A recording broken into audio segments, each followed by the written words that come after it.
Hello and welcome to Ninja Sauce. On today's video, I'm going to show you how you can add a customer in your CloudBiz software. So first, you need to click on the three lines on the top left side. Then you need to click on Contacts, and you need to click on Customers in the Contacts menu.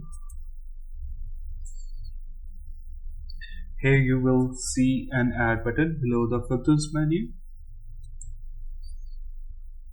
A form will pop up and you need to select customers.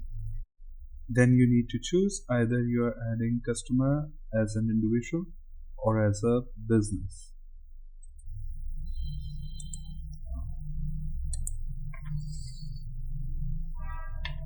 When you select individual, then you need to fill up all the required information with the star symbol on it.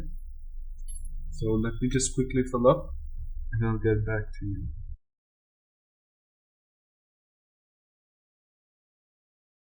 Then you need to enter the opening balance. After that, enter all the necessary information and click on save. An alert message will pop up on the top right side of the screen. It means that you have successfully added your customer. So here we can see that we have successfully added our customer. Thank you very much for watching and have a good day.